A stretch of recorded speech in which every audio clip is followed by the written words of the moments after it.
Slasher Sunday, so it has been the fucking bane of my existence getting this video made. You want to talk about audio issues? I know I keep having them, but I bought a brand new mic. I'm not even on my phone right now. I'm on my freaking kid's iPod Touch because for some reason I just bought this brand new mic and it won't connect to any phone but mine. I reset all my settings, look at my freaking background. I did everything imaginable to try to get this to connect. I put it in my dad's phone, worked. Put it into both of my kids' iPod Touches, they worked. The mic worked perfectly. But on my phone, won't connect. For no reason, I can't figure it out. So anyways, you guys don't need to know about that, but if there's any audio experts out there who can really walk me through something, that would be amazing because I can't take these audio issues anymore. It's really like I've been trying to record this video for 2 fucking straight days and I have been pulling my hair out.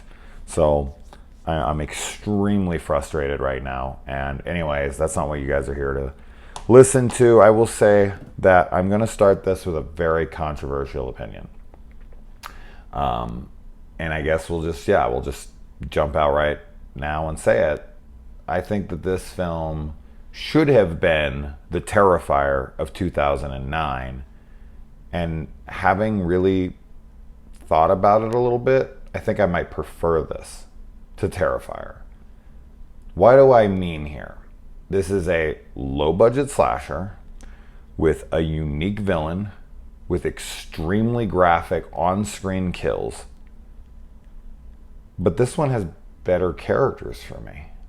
I just like the characters better in this. This is where the movie has the leg up.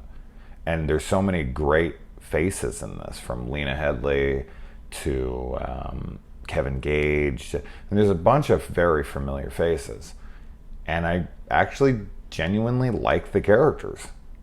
Like, do they make poor decisions in the film? 100%. Right and left. No doubt. And that was frustrating me, for sure. That being said, the kills in this movie are, like, if you were to average them out, this has better kills than Terrifier. Does Terrifier have I guess why I bring up Terrifier is because I feel like this film should have been the Terrifier of 2009. Like when this dropped and it came out, and the slasher fans who were looking for that new icon, they were looking for those insane, violent on-screen kills. Like this came out then, and no one, it got a sequel, so some people dug it. Some people, I guess the popularity of Terrifier really just rests on the shoulders of David's Art the Clown. I mean, I really is that. And for me, I think Art's cool, for sure. I was a big fan. I gave him a glowing review. And so, but with this one, I really like Chrome Skull as well. I really like the concept behind him with the GoPro up on the shoulder, recording all of his footage and sending it to the police. I like that he seems to be basically unkillable and that he can kind of patch himself up like some fucking video game character. I like the look of his mask and the suit that he wears. I mean, how many freaking killers in these movies wear like, a really, really cool looking suit. And then his weapons and the kills. I mean, the gore in this movie far exceeds Terrifier for me. Like, as I said, does Terrifier have a better kill? Like, or a more memorable kill? Yes. We all know what that kill is. But like, percentage-wise, this movie has more on-screen graphic violence than that film, like 2-to-1.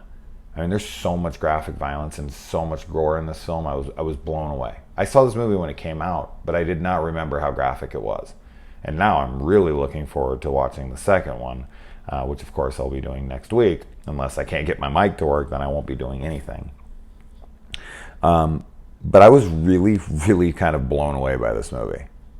Like the fact that this isn't talked about more in the slasher community as a rad-ass slasher with incredible kills is a tragedy to me. Now, am I going to put it on par with like a Friday the 13th, the final chapter or anything? No.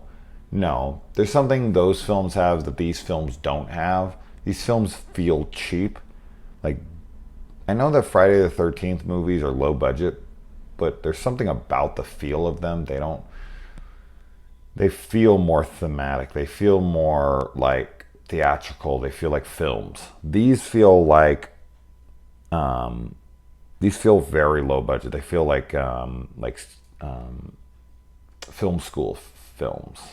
You know, there's something about the look, and I think that's just digital probably more than anything. Now, I think that digital versus film in like the higher budget stuff these days, I personally don't see much of a difference at all, if any. I know that's blasphemy to some people, but whatever, I don't. With all the film grading and all the techniques that they have now, I mean, there's very, very little difference. But with stuff like this, you can see the dramatic difference. It's just washed out. There's no life to what you're seeing on the screen. So I do think that is a negative of the movie. But that being put aside, I did like the characters in this movie, as dumb as their decisions may be, and there's so many familiar faces. So, anyways, moving on. Let's get into the movie. We have John Connor and Sarah Connor in this movie, Lena Headey and the kid who plays John Connor. So Lena Headey, if you don't know, plays Sarah Connor in the Sarah Connor Chronicles, as does one of the kids in this movie plays John Connor, her son. So I thought that was kind of cool that we have both the Connors in this movie. You've got Kevin Gage in this movie, which he's cool to see.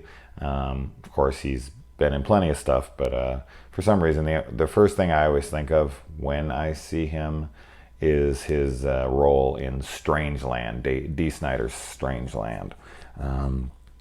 The opening credits of this movie are pretty rad. I mean, it pretty much sets the tone for the whole film.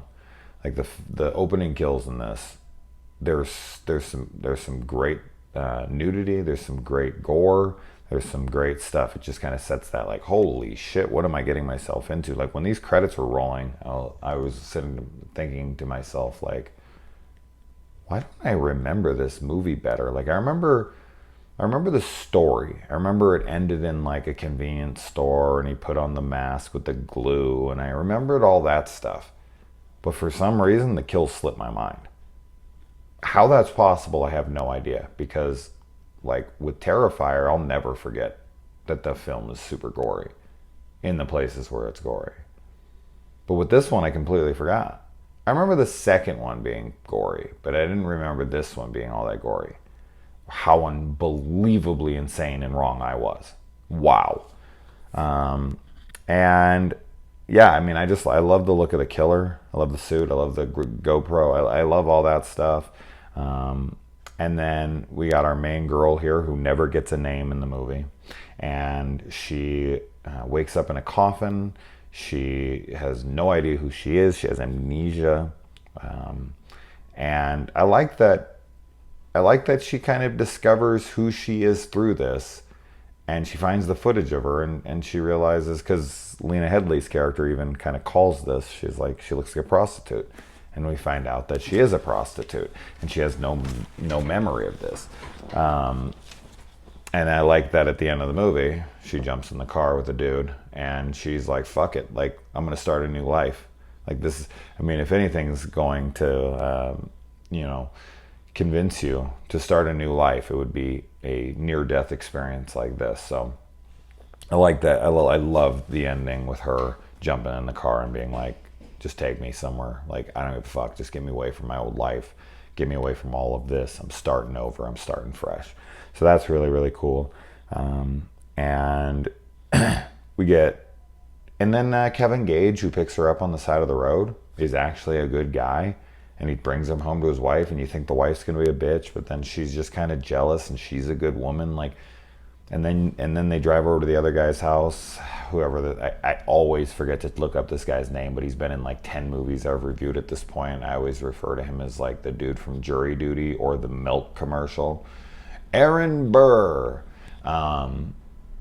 But they go to his house, and he's a nice guy as well. So like everybody they run into that they go to for help is actually a good guy. And then the cashier at the convenience store goes out with a shotgun when he sees that, he's like, bring me the tape now, bitch. And he like honks the horn. The guy's like, what the fuck? And he grabs a shotgun. Like, This is what I'm talking about. Like modern day horror. There's so many movies now I watch where every single character is unlikable, especially men. They do that to men more than anything. They're not protectors anymore. They're all abusers.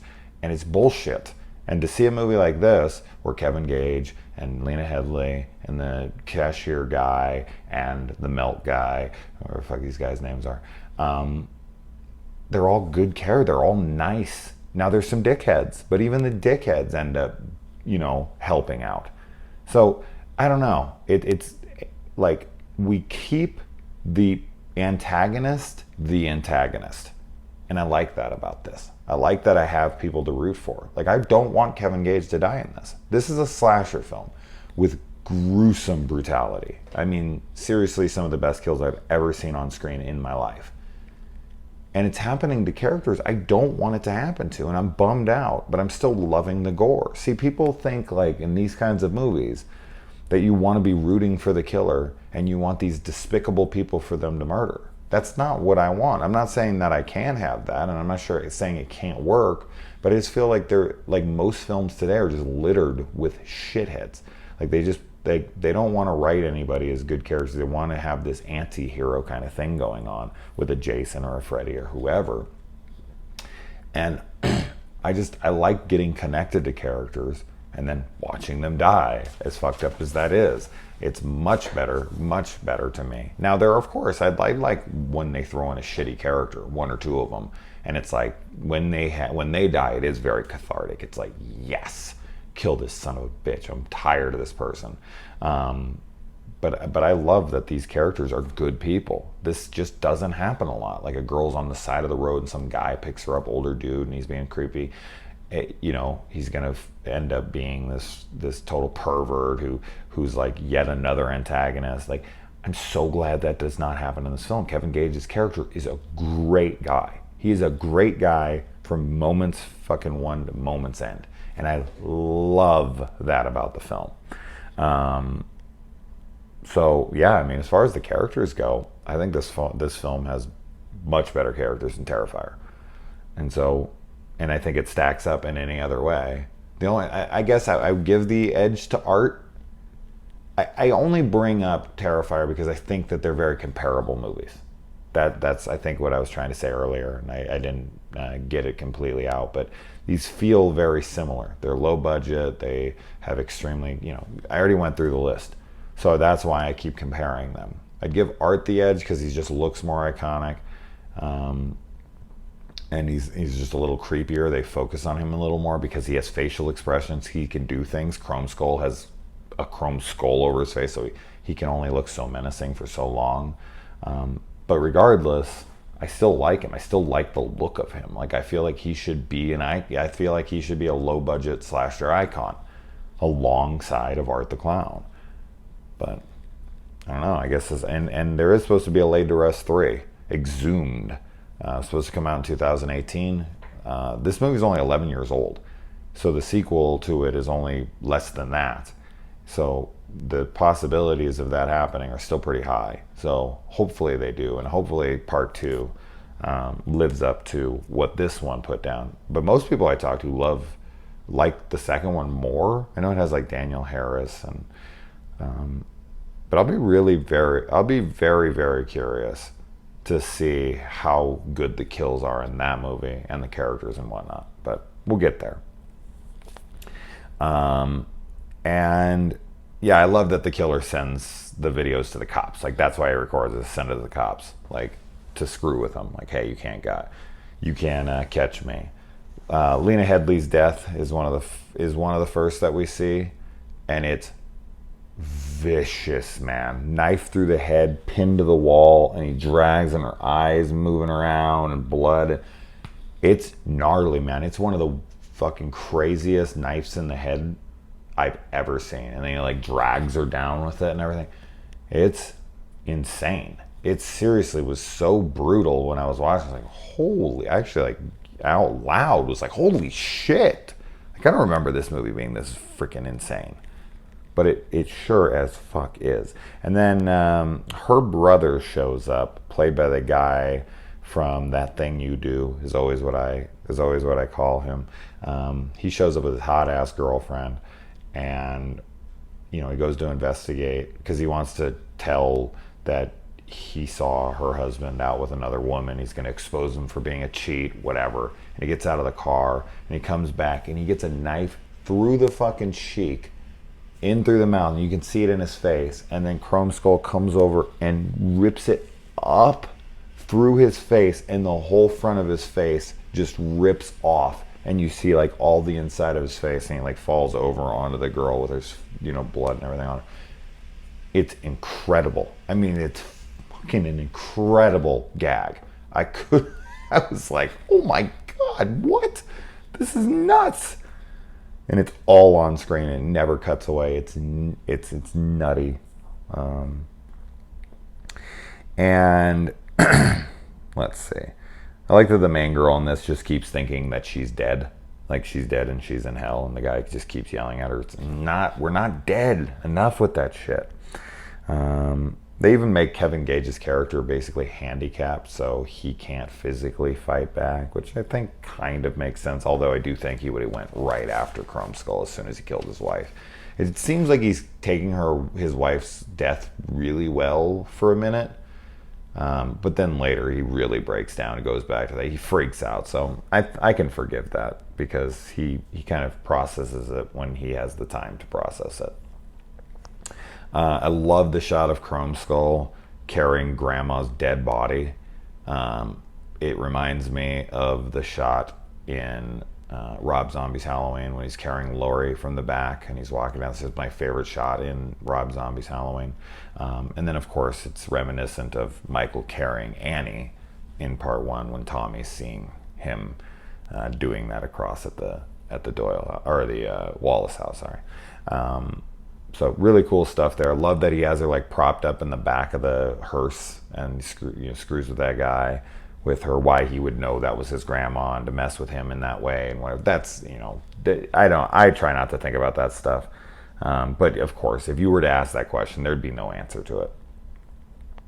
Then they find 2 naked chicks tied together face to face, except for one doesn't have a face. One has no head. And this girl's freaking hot, gorgeous, naked, great body, everything. And you're like, yes, all right. And then he comes over and he saws this chick's head off. And it's like he starts sawing like into her neck. And it gets deeper and deeper and deeper. And it's just his knife is so deep in her fucking neck. And it's starting to come apart as she's screaming. It's wild, man. It's so fucking wild. The more I talk about it, the more I love this film, the more I'm just bummed that this isn't getting more attention. People are like, why isn't there any horror icons? Slasher movies suck in the 2000s, this and that. They don't. You just gotta freaking look for them. And all the bodies that they find in the coffins in this are mutilated. They are absolutely torn up. Like when they opened each one of them, it is a graphic display of violence. And I was like, holy shit, look at those bodies. Oh my good God, this guy's a nut. They get a hold of Chrome Skull's phone and it won't let them make an emergency phone call from 911. Bullshit. Any phone, even if you don't have the password to it or anything, will let you call 911. So that's stupid. But, and yeah, as I said, he just keeps getting injured and it doesn't really affect him, which that's fine. I mean, we see this. Art the Clown did this. Jason did this. Fucking Michael did this. Everybody gets shot. Doesn't matter how much. And then the kid who is the cashier clerk. I forgot about this. This is the kid from X-Men who plays Havoc. And he also plays MacGyver now. He's the new MacGyver on TV. So as soon as I saw him, I was like, I know this kid. Isn't that like the kid from the new X-Men movies? Sure as shit was. And then he goes out to defend her, as I said, and he gets his head blown off. Shotgun to the head, whole head blows up, and it's fantastic. Then another insane kill. The geeky computer guy, Melt guy, as I called him, gets a Fix-A-Flat stuck into his ear and pushed, and then the Fix-A-Flat is sprayed into his head. and his head just starts to bubble and to inflate, and just it's just like inflating all around his face, and blood, and it's getting redder, and and then his face just kind of pops and he falls there. it's yeah, it's nuts. It's nuts. I love it. And I really liked his character, so it was a bummer to watch him die, but it's a great kill. Then you get the reveal of the prostitute. Then he gets the glue on the face, which completely melts his face away to nothing. I mean, it's just like skull and like bubbling blood. And then she comes and she bashes that in. So it's like, this guy is dead, dead, dead. But, of course, not in the sequel. And I like that Kevin Gage sees his wife when he dies. Like, she comes, our no-named girl comes over, but he sees his wife, kind of comforting him into the unknown. So I liked that a lot. And of course, the cops show up last second. And I even like the closing credits. I don't usually like credits of anything, but guys, this is seriously a kick-ass flick, and I really do look forward to watching the second one. And I really, really hope you guys give this movie another chance, because I know a lot of people who have commented on that I'm watching this are like, I didn't like it at all. I thought it was shit. But then again, one of the guys who said that to me, I was like, well, I think it's like Terrifier. And he's like, yeah, I didn't like Terrifier either. So I was like, oh, well, I guess that's your issue. But if you're a Terrifier fan, then what's up? What's going on here? Let me know. Anyways, hopefully this audio took. Otherwise, I'm going to blow my freaking head off.